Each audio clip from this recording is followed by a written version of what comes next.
So how do we get this information? Well, what we do is we went through a huge ranking study at Search Metrics. Again, very data driven. The basis of this, looking at Google in the UK, looking at the top 30 results, looking at 300,000 different URLs, and looking at organic search results only. And then putting some metric around trying to get a representative picture on the different factors, but completely data driven, so completely objective. And it's important to emphasize that we're talking here about correlation, not causation. So we can't definitely say that if you do certain things, you will rank better. But what we can say is sites that rank better are doing these things, generally speaking. Backlinks is still basically the voting system of choice by Google. It's really how you decide content by clicking on a backlink, and that hasn't changed to the extent that the volume of backlinks is still important. That's what these correlation factors show. So the number one factor is the number of backlinks, but also it's important to look at the SEO visibility of the backlinking URLs as well. And it's important to look at all the other factors here with some changes. So there's an interesting one in red there, which is the backlinks with keywords. Because if you've got a natural link, you probably wouldn't have that, because it's coming from a domain with high authority. Let's say maybe Rolex or something like that if you're looking at watches. Whereas if you were trying to spoof those results, you might well keyword stuff keywords in. And anchor text not as important as it used to be, because that's also quite easy to spoof. You can put that text in quite easily. And still, volume is still important, but what we're saying really is that quality is becoming almost as important. You still need a good volume of backlinks, but you need to look at relevant content and relevant domains with good authority. So we can say the amount of backlinks still correlates with better rankings.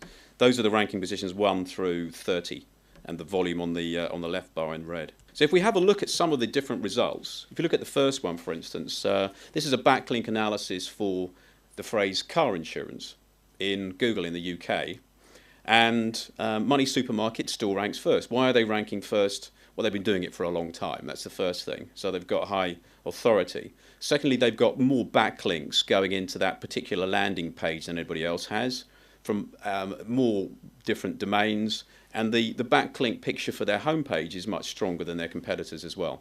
So that's pretty obvious, I think, why they're doing well.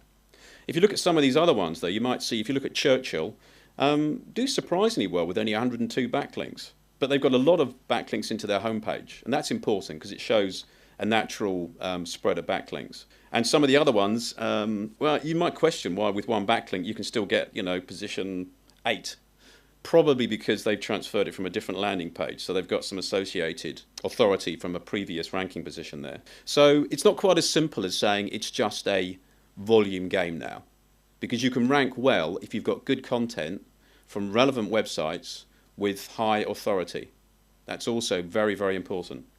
Backlinks are still important, and they are gold dust, but you need to do it right. Google will penalize you if you have backlinks which are not entirely what they would like to see, let's say, and there's quite a business now in stripping out volumes of backlinks that are just irrelevant content, just to try and spam the engine. The next thing we looked at is social, and we're living in a world now where Google as an organization wants to present you with the most relevant content, the stuff you're really searching for, and they know that it's impossible to do that within 100% accuracy if you're using machine-based algorithms to do that.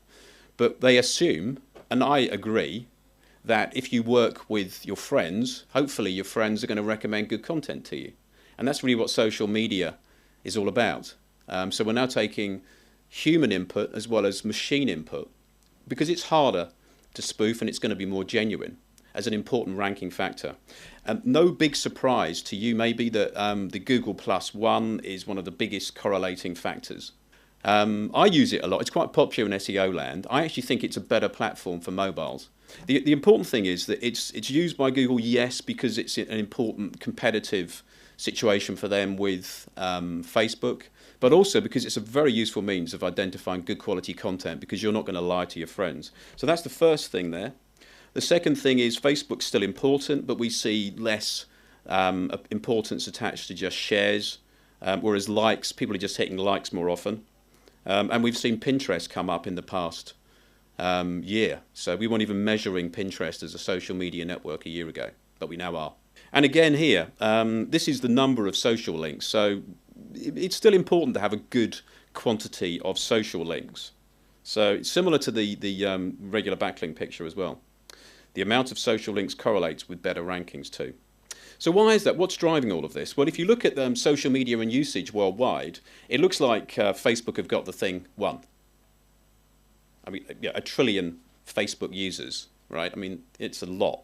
But sorry, 1 billion. But if you look into it, there's still 2.5 billion internet users worldwide who are not using anything. So the game is still to be won there, right? There's a huge opportunity for Google and the other social media networks to pick up that user base. And I mean, this is a kind of a silly stat, really, right? This is a bit of forecasting which you might laugh at, but there is a point at which if Google Plus keeps growing at the rate that it's currently growing, they're going to overtake Facebook. And our slide says February 2016.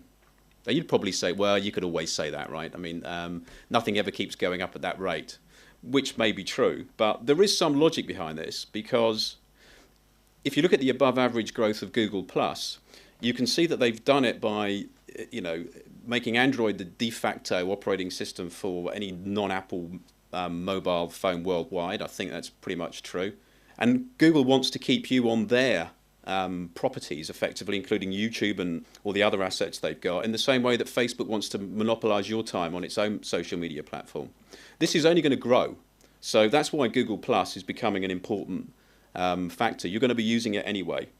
So social signals are important. That's true. The other thing, we're moving towards the end of the faceless web. That's why that mugshot of me is so important, because people like to know who they're talking to. They like to know what content is being used and who's referring it. So it's not just about a company's brand now, but it's about your own personal brand, and you have to think about that too.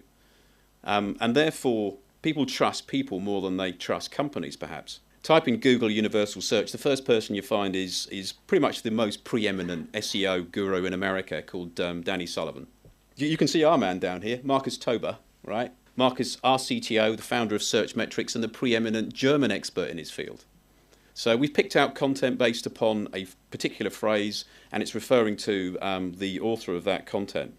Is it going to make a difference if you've got the right person behind that content? And having an author photo is an enormous advantage. It's not, and it's not just about having text and lines, and we've got a lot of visual content in here, and people like that. This is the guy that used to be the CEO at Google. I remember when he was brought in by the two founders, he described himself as the responsible adult, Eric Schmidt. And what he's saying effectively is that information tied to verified online profiles is going to rank higher than content without such verification. And that the cost of remaining anonymous may well be irrelevance. So obviously it's more difficult for you as a brand, if that's what you aspire to be, to manage individual people within an organization, to make sure that they're saying the right thing. It's much easier just to manage a brand, but it's not enough anymore. And depending on the field that you're in, there are domain experts in your company that will have an industry profile, whether you like it or not. So you need to make sure that's managed.